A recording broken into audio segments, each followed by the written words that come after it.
ତୋରି ପାଇଁ ତୋ ପାଇଁ ସିରିଏଲରେ ଦେଖିବାକୁ ପାଇବେ।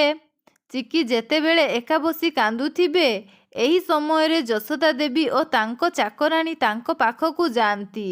ଆଉ ଏତେବେଳେ ଯଶୋଦା ଦେବୀ କହିବେ, ଆରେ ମା ଦୁର୍ଗା, ମୁଁ ଗୋଟେ କଥା ବୁଝିପାରୁନି, ଏ ଏକ୍ସପୋର୍ଟର ଫିଙ୍ଗର ପ୍ରିଣ୍ଟ କେମିତି ମ୍ୟାଚ୍ କଲାନି?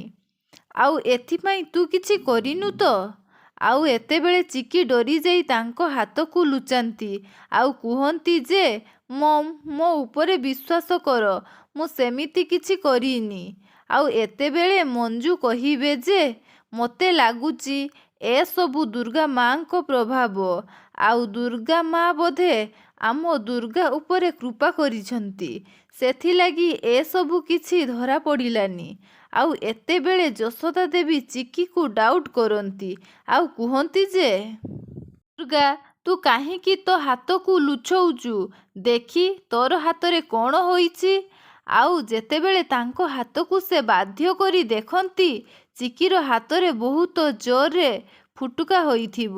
ସେ କହିବେ ଯେ ଇଚ୍ଛା ହେଉଛି ତୋତେ ଏବେ ଦି ଗାଲରେ ଦି ଚାପୁଡ଼ା ଲଗାଇ ଦେବା ପାଇଁ। ଆରେ ତୁ ମୋତେ ଲୁଚେଇ ଏମିତି କାମ କେମିତି କଲୁ? ୟା ପାଇଁ ତ ଅନ୍ୟ କିଛି ସମାଧାନ ଥାଇପାରେ ନା? ଆଉ ଏମିତି କହି ସେ ରାଗିଯାଇ ଚିକିଙ୍କ ଠାରୁ ଦୂରେଇ ଯାଆନ୍ତି। ଆଉ ଏତିକି ବେଳେ ଚିକି ମମ୍ ମମ୍ କହି ତାଙ୍କ ରୁମ୍କୁ ଯାଆନ୍ତି। ଆଉ ଏତେବେଳେ ଯଶୋଦା ଦେବୀ ଚିକି ଉପରେ ଜୋରସେ ରାଗିଯାଇ ତାଙ୍କ ହାତରେ ମଲମ ଲଗାଇ ଦିଅନ୍ତି ଆଉ କୁହନ୍ତି ଯେ ମୁଁ ସିନା ତୋତେ ଜନ୍ମ କରିନି, କିନ୍ତୁ ତୋର ସବୁ ଦୁଃଖ ସୁଖରେ ମୁଁ ସପୋର୍ଟ କରିବି। ଆଉ ତୋର ଏ ଅବସ୍ଥା ଦେଖି ମୁଁ ଜମାରୁ ବି ସହିପାରୁନି।